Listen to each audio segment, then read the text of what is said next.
What is the meaning of CAC? And more importantly, how can you use it to get customers for free and make all of your marketing decisions easier?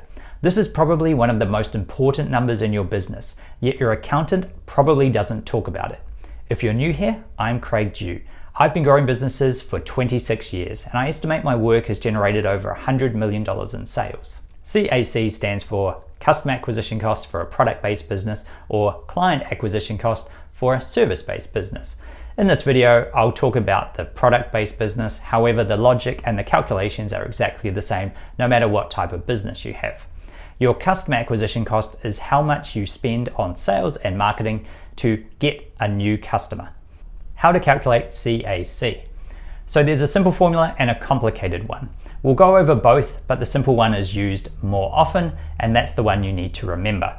So you take your marketing campaign costs and you divide it by the number of new customers acquired.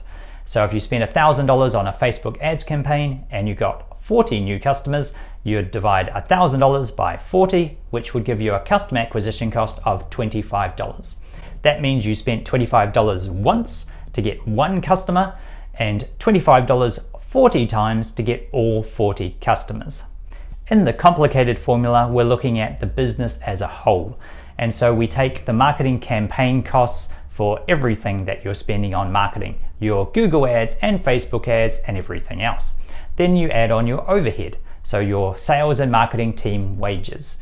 You can also add any software that you're using, like Shopify or an email marketing program, any agencies or consultants and professional services, designers that you might be using, and you mush all that together to get the overall customer acquisition cost for your business.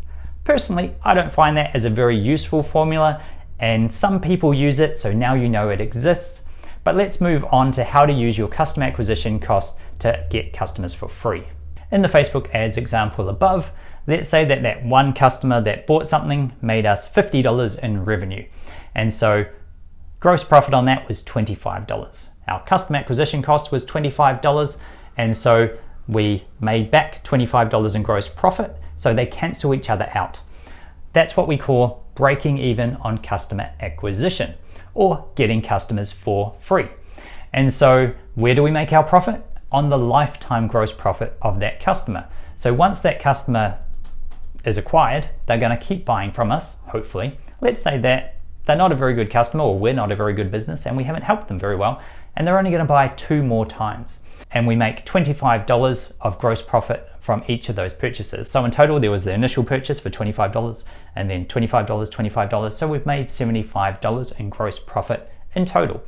And that fits within the normal ratio that people talk about in terms of customer acquisition cost of 1 to 3 lifetime gross profit. And so $25 to $75. And to calculate that, you can just take your $75 divided by your $25 and you get 3. And so let's really look after the customer, and they're going to come back for 12 months now, and they're going to buy every single month.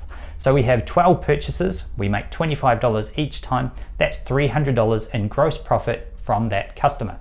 And so $300 divided by the $25 customer acquisition cost now gives us a ratio of 1 to 12, which is much healthier and more profitable, obviously.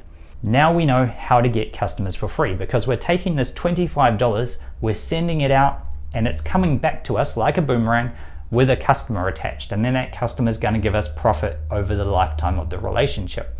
And then we can scale that up. So next time we might send out $100 and it comes back.